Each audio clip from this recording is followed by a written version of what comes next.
3, 2, 1. G'day guys, welcome back to another week of 3SSRTV. I'm John Donoghue here again with Peter Saros. And Pete, another good round 4. There was plenty of blowouts, and it started on Friday night with your mob. They weren't very good. They were terrible. They were downright rubbish. Until like the fourth quarter, they actually did alright in the fourth quarter, which was quite surprising. But what do you think of the tactics of Brett McCaffrey on Trent Cotchin? Cotchin couldn't get any of it. No, and well, to be honest, he's been our playmaker for the entire year, and that's been a big one. Tyrone Vickery was did he get injured? I think he got injured in the first quarter. I think he was subbed off the form, which is a new one for me. Because he very early on. He was our leading goal. He may get dropped next week because he's in shocking form at the moment this year. Well, actually, interesting. He was our leading goal kicker, and up to that point was actually second in the Colton. So I don't know if you could say that was poor form. Well, but look, yeah, he just doesn't look interested at the moment. He's not playing as well as he could be.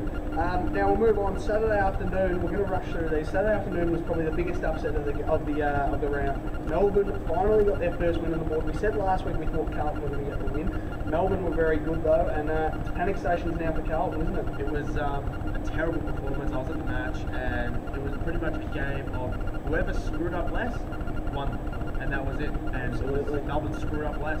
And terrible. Good tactics by Paul Roos to throw James Frawley forward, and now they've got a bit of a forward line going now. The Dawes is back. I'm sure in the next few weeks they'll get Jesse Hogan back as well. So not all gloom and gloom for the D's, but it's going to be a tough year again. But good to see them get a win on the board. Probably the worst performing side of the year, I'd say, behind Carlton. In front of Carlton is Brisbane. They were absolutely hopeless against Port Adelaide. 113-point loss by the Lions, and look, they could be in for a world of hurt this year. Well, it's interesting because at the end of the first quarter they were level with Port Adelaide, and I thought that was pretty good. About 10 minutes later, I saw them 30 points down, and I thought, what happened there? It just kept on climbing. Yeah, well, it was the 10-year anniversary of the 2004 Grand Final for Port Adelaide, and didn't they look good in their old jumpers back in the 2004 days? Jared Pollock showed he was a truly good acquisition from Brisbane, and Travis Boak led the way with 41 disposals. So another good day out for Port. The Giants were good for about 3/4, and then were overrun by the Bulldogs. The Cats smashed West Coast in the top of the table clash. What do you think of that one? Was kind of surprised. Definitely thought it was going to be a closer match. I thought West Coast was actually going to maybe just lose. I generally think it was going to be a just loss, but yeah, the Cats showed that they're a definite premiership contender. They've set up a mouth-watering clash with the Hawks, who played the next game on Easter Monday. We'll get back to that shortly. But the Hawks smashed the Suns by 99 points. Up there at Metricon, Jack Gunston booted 5. They're unbeatable at the moment. I thought they would have dropped off with the retirements of Blake, where Bailey. I thought they would have dropped off, but in actual fact, they look better than what they did last year, and that's a real compliment to them, considering they've just come off with a grand final loss, a premiership, and they look better than ever. Absolutely, and they're only going to get stronger. Probably the best win of the weekend, I thought, was North Melbourne's over Sydney.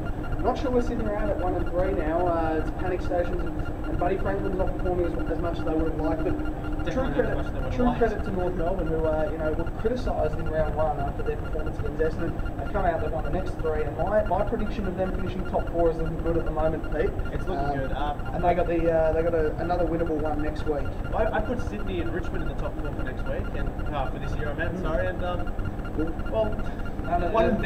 neither of them are probably going to make it there. I reckon they've got a good chance at the 8, but still, both of them. It's only early days, but absolutely, definitely not top 4 anymore. Yeah, absolutely. And my Saints came crashing back down to earth with an 86-point smashing at the hands of Adelaide. I thought we were going to win this one. I didn't rate Adelaide's form coming in, but true credit to them. They performed really well. Rory Sloan was David McKay. They all had just plenty of space to run into, and pretty poor checking from security. But it was good to see performances like Jack Nunes, Josh Saunders, and Jack Stephen came back and kicked the goal of the year contender, which was good as well. Sean Dempster is playing well, and Nick Rewald's obviously playing very well as well, carrying them along. In the final game, we all thought this would be a belter, but Essendon were not in it, to say the least, for about 3/4. Well, I thought Essendon would have won it. Their form's been incredible. They only just lost to Hawthorn. Probably should have beaten Hawthorn, who are at the moment the best side in the comp. But yeah, I'm very disappointed with Essendon's efforts. Absolutely. Now, round 5 action gets underway on Thursday night. Your mob are travelling north to Brisbane to play the Lions at the Gabba. The Lions are, as we said, in pretty poor form. Both teams coming off a loss. Do you think he can bounce back in this one? If you don't, you're in serious trouble. Hopefully we can get Deledio back, and hopefully we can get Nathan Bowler back. I think Deledio's out for another 2 weeks. I'm really hoping not. I know that there's a chance that he might come back, from what I've read.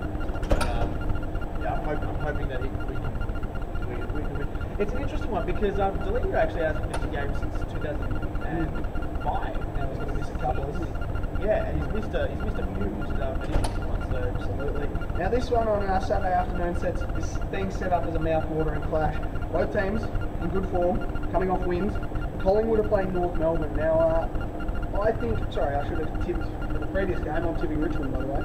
I think North are going to win this one. I think they're just finding their groove, and Collingwood look a bit shaky. Obviously, Dane Swan got back into form. Dane Beans and Scott Pendlebury are in fine form. But look, I think North are going to overrun the Pies here, and they're going to send a message to the competition that they're back. I think I'm going to agree with you, to be perfectly honest with you. Collingwood looked good on the weekend. They looked fantastic, but in all honesty, Richmond just looked hopeless. So they didn't come across a team that was doing too well. So they haven't really shown that much, in my opinion. Absolutely not. So you're tipping North? Tipping North. Sydney are playing Fremantle at the SCG, and judging by Sydney's form at the moment, you don't see them getting close to Freo at this stage. No, Fremantle destroyed Essendon, and I thought Essendon were the second best team in the comp at the moment. And yeah, I would to win quite comfortably there. I think Sydney are too good a side to underestimate. I think Freo are going to win, but it's not going to be comfortable. I think it's going to be goal for goal all day. I've been saying that all year, Sydney are continuously disappointed. But Sydney are bound to bounce back at one stage. They will bounce one stage or the other. So I think at the SCG, they know the ground. Freo are used to playing on large, wide open spaces at Patterson Stadium. So look, I think it'll be closer than I think, and I think it'll be Freo by about 12 points or so. West Coast are playing Port Adelaide at Patterson Stadium. Can West Coast bounce back? I don't think so. I think Port are in some seriously good form at the moment. I think they're in great form, but what the Eagles have shown in the first 3 games, not particularly round 4, was they can run over sides, and not only run over sides, they whale back. So they've been able to really take some sides apart. So it's going to be an interesting match. It really depends on which side goes out there with the right attitude, and I think West Coast will win. Okay, so we're one different already at that stage. Essendon are playing St Kilda, and now if I thought we were going to beat Adelaide and we lost by 88 points, this could be very messy. Traditionally, Essendon beat us, always. Well, I think we've beaten them once in the last 5 years or something like that. So, look, I think this will be a drubbing at the hands of the Bombers. Joe Watson will have about 45, and look, Essendon are going to look to bounce back against us. But look, I'd like the Saints to show a bit of fight, but I'm not confident on how we're going to go in this game. Well, the Bombers are going to be sad or disappointed after their loss last week, so I definitely think they're going to bounce back against St Kilda.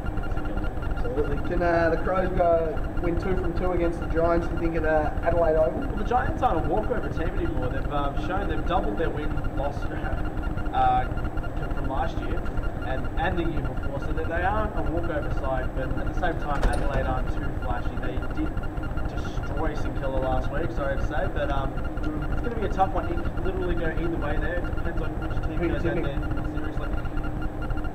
The Giants. I thought you were going to tip Adelaide. I'm going with the Giants as well. I think their forward line is too lethal. They've got a lot of good tall forwards. Jonathan Hatton has become one of my favourite talls, and Jeremy Cameron and was it Tom Boyd? Yeah, Tom Boyd's impressing. He kicked 4 more again on the weekend in the reserves.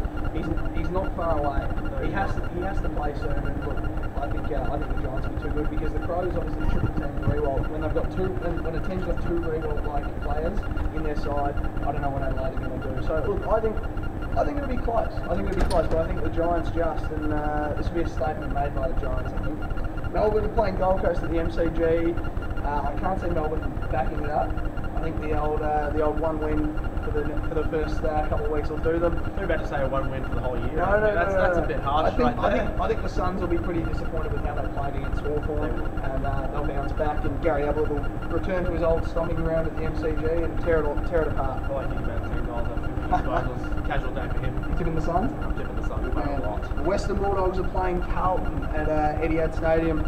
If Carlton lose this, they go 0-5 for the first time in a long time. I watched Carlton's game. I was at the game on Saturday. Sunday, and they were horrible.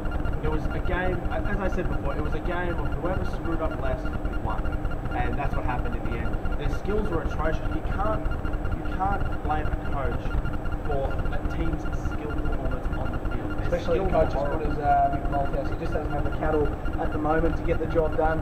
I'm tipping the Bulldogs because I think they showed a bit, they showed a bit of gumption to come back against the Giants. And look, they're going to be a good side. They're going up. They're well coached. They've got some good players. They've won their last 2 games. They sure have. And look, Jackson McRae, Tom Latoya, they've got a good young brigade of players. So I think they'll get up. And look, I think they'll get up pretty comfortably here as well. Sean Higgins has actually surprised me. He's got some pretty decent form, and yeah, very surprising. Yeah, you're not wrong. And the final game, probably the best game of the round, Easter Monday, Geelong Hawthorn. This is going to be an absolute belter. Can the Cats bounce back from last year's disappointment against the Hawks? I will be at this match. You will? I will. Can't wait to see it. I think it's going to be incredible. It could literally go either way. Hawthorn obviously broke the drought against Geelong for the first time in a way. Was that last year? It was last year. And yeah, it's going to be a tough match. Hawthorn have shown incredible form this year. Geelong have shown fantastic form this year. It can go either way. I really like the Cats. I like the look at them, and look, if they can go with the Hawks in this game, they're a serious contender again for another premiership. And people said the Cats were going to die this year, but I'm tipping the Cats. I'm tipping the Cats to get the upset and to go to the top of the ladder. I'm tipping the Hawks, only because of what I've seen the last this entire year or so. Yeah. So I'm going to tip the Hawks. Absolutely. Well, there's the round 5 wrap for you. Good luck to all teams this week. For 3SSR Footy, I'm John Donohoe, here with Peter Saros. Keep liking the Facebook page. Keep tuning in. 3SSR, happy Easter.